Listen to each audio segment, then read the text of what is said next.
Radhe Radhe everyone. आप सभी का हमारे चैनल ज्ञान अनुसार में बहुत बहुत स्वागत है।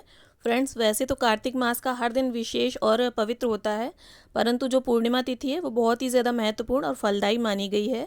ऐसा माना जाता है कि यदि आप कार्तिक मास की पूर्णिमा को पूजा पाठ, दान दक्षिणा, धर्म कर्म इत्यादि करते हैं तो पूरे कार्तिक मास की पूजा का पुण्य फल आपको प्राप्त होता है। तो आज मैं आप सभी के साथ कार्तिक मास की पूर्णिमा की पूजा विधि शेयर कर रही हूँ।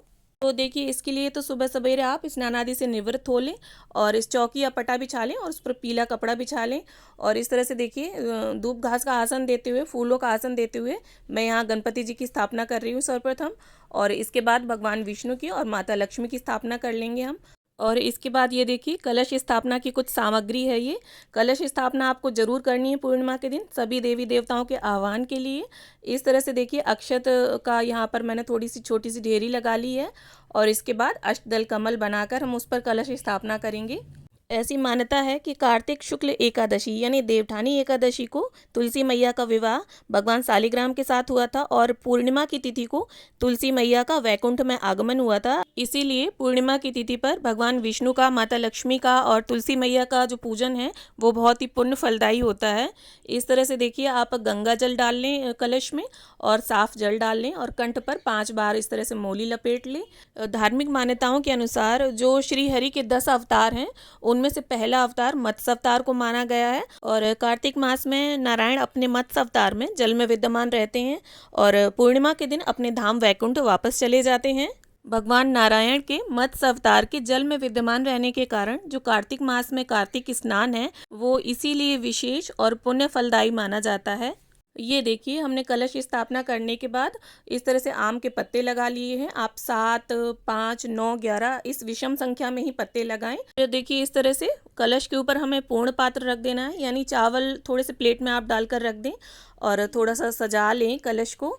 और इसके बाद देखिए, यहाँ दीप कलश की स्थापना कर रहे हैं हम, तो इस तरह से दीपक को भी टीक लेंगे और फिर इसके पश्चात दीपक प्रज्वलित कर लेंगे। देखिए, अगर आप कार्तिक मास में किसी कारणवश दीपदान नहीं कर पाए हैं पूरे कार्तिक मास में, तब आप देवउठनी एकादशी से लेकर पूर्णिमा तक किसी भी दिन दीपदान कर सकते हैं। 365 बाती का दिया बना लें और इसका वीडियो ऑलरेडी मेरे चैनल पर अपलोडेड है, लिंक मैं डिस्क्रिप्शन में दे दूंगी कि आपको किस तरह से 365 बाती का दिया बनाना है और उसको कहाँ कैसे कब दान करना है। इसके बाद ये देखिए, अक्षत से चंद्रदेव का स्वरूप ध्यान में रखते हुए आप इस तरह से चंद्रमा की आकृति देते हुए चंद्रदेव बना लें। और इस तरह से देखिए, 9 ग्रह का विग्रह है मेरे पास, तो मैं वो रख रही हूँ पूजा में। और आज आप कार्तिक पूर्णिमा के दिन शिव जी का अभिषेक जरूर करें। यहाँ देखिए, जल से पंचामृत से मैं अभिषेक कर रही हूँ क्योंकि इसका भी एक अलग ही महत्व है। ऐसी मान्यता है कि आज के दिन ही भगवान शिव को एक नया नाम मिला था, त्रिपुरारी। दरअसल कार्तिक पूर्णिमा के दिन ही भगवान शिव ने एक अनोखे रथ पर सवार होकर अजय असुर त्रिपुरासुर का वध किया था। इस तरह से देखिए, जल से, फिर पंचामृत से, फिर वापस स्वच्छ जल से स्नान कराने के बाद इस तरह से देखिए, शिव जी को हम बेलपत्र पर स्थापित कर लेंगे। और आप शिवलिंग कभी भी ऐसे डायरेक्ट ना रखें, या तो स्वस्तिक बना लें या बेलपत्र पर रख लें। इसके बाद भगवान विष्णु का, गणपति जी का और माता लक्ष्मी का, सभी का हम जल से और पंचामृत से सांकेतिक स्नान करवा लेंगे। देखिए, भगवान विष्णु को कार्तिक का महीना अत्यंत प्रिय है। इसके पीछे भी एक कारण है कि सभी मासों की जो उत्पत्ति है वो भगवान विष्णु के अवतार श्री कृष्ण द्वारा हुई है और कार्तिक मास की उत्पत्ति स्वयं हमारी राधा रानी ने की है। देखिए, हमने भगवान विष्णु का, माता लक्ष्मी का और गणपति जी का सभी का चंदन और रोली अक्षत से तिलक कर दिया है। और इसके बाद शिव जी को हम इस तरह से त्रिपुंड लगा देंगे और अक्षत समर्पित कर देंगे। और विष्णु भगवान की पूजा में आप गरुण देव का पूजन करना बिल्कुल भी ना भूलें, क्योंकि गरुण देव जो हैं वो भगवान विष्णु के वाहन हैं। और इस तरह से देखिए, वस्त्र रूपी कलावा हमने गणपति जी को समर्पित कर दिया है। और इसके बाद भगवान विष्णु और माता लक्ष्मी और शिव जी को हम वस्त्र रूपी कलावा समर्पित कर देंगे। और सभी को देखिए, सुगंध समर्पित कर देंगे हम। भगवान विष्णु की और माता लक्ष्मी की पूजा में आप इत्र का प्रयोग जरूर करें।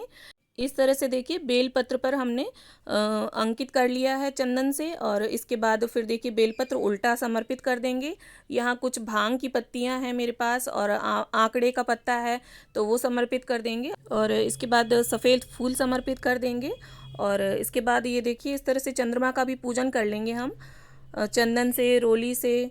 और इस तरह से ये लाल फूल है मेरे पास, तो वो मैं चढ़ा रही हूँ भगवान गणपति को और यहाँ कुछ पीले और नारंगी फूल हैं, वो मैं विष्णु भगवान को चढ़ा रही हूँ। और माता लक्ष्मी को यहाँ गुलाब का फूल, और चंद्रदेव को यहाँ सफ़ेद फूल, और गरुण देव को यहाँ मैंने लाल फूल समर्पित किया है। और भगवान गणपति को मैंने अलग से भोग रखा है गुड़ और नारियल का। और इसके बाद पूर्णिमा की पूजा में आप चावल की खीर, पंचामृत और पंजीरी जरूर बनाएं और केले का भी भोग लगाएं। यहाँ पर मैंने देखिए इस तरह से भोग प्रसाद समर्पित कर दिया है। और यहाँ नारियल है मेरे पास कच्चा, तो मैं वो समर्पित कर रही हूँ। और आप श्री हरि के भोग में तुलसी दल जरूर डाल दें, क्योंकि बिना तुलसी दल के श्री हरि भोग नहीं लगाते हैं। और ऐसी मान्यता है कि अन्य दिनों की अपेक्षा आज के दिन श्री हरि को तुलसी दल समर्पित करने से हमें कई गुना पुण्य फल की प्राप्ति होती है।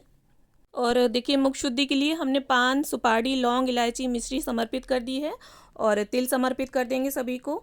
और इसके बाद ये देखिए हम दीपक का भी पूजन कर लेंगे। और कार्तिक पूर्णिमा पर भी तिल दान का एक विशेष ही महत्व होता है, इसलिए तिल का यहाँ प्रयोग किया है मैंने पूजा में, सफ़ेद तिल का। आपको अगर सफ़ेद तिल मिल जाते हैं तो आप उनका प्रयोग करें, काले तिल मिल जाते हैं तो आप काले तिल का भी प्रयोग कर सकते हैं। और इस तरह से देखिए फिर छोटा सा हवन कर लेंगे हम। हवन पात्र पर यहाँ स्वास्तिक बना लिया है मैंने। और फिर इसके बाद हवन पात्र को इस तरह से अक्षतों का आसन देते हुए हम स्थापित कर देंगे। आप कभी भी हवन पात्र को नीचे डायरेक्ट ज़मीन पर ना रखें। यहाँ कपूर से और नारियल से मैं हवन करूँगी। आपको अगर गाय के गोबर का उपला मिल जाता है तो आप उसे भी प्रयोग कर सकते हैं हवन में। और इस तरह से 5, 7, 9, 11 जितनी आपकी इच्छा हो आप उतनी आहुतियाँ दे दें। और यहाँ काले तिल की भी आहुति दी है मैंने, क्योंकि मैंने बताया जैसा कि तिलों का भी विशेष महत्व होता है।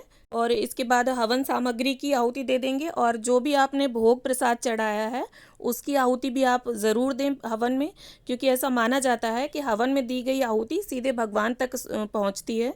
और हवन संपन्न होने के बाद इस तरह से हाथ में थोड़े से चावल और फूल लेकर आप पूर्णमासी की कथा पढ़ लें या सुन लें। और अंत में देखिए आरती उतार लें, गणपति जी की, कलश देव की, माता लक्ष्मी की, भगवान विष्णु की, शिव जी की, सभी की हम प्रेम पूर्वक आरती उतार लेंगे। और अंत में आप दक्षिणा जरूर निकाल दें। दक्षिणा से अगर पूजा में कोई कमी होगी तो वो पूरी हो जाएगी। और इस दक्षिणा को आप किसी ब्राह्मण को या ज़रूरतमंद को दान कर दें। और इस तरह से देखिए हम फिर पूजा का आचमन कर लेंगे, समस्त पूजा का 3 बार जल घुमाकर, और दीपक का भी शीतलीकरण कर लेंगे।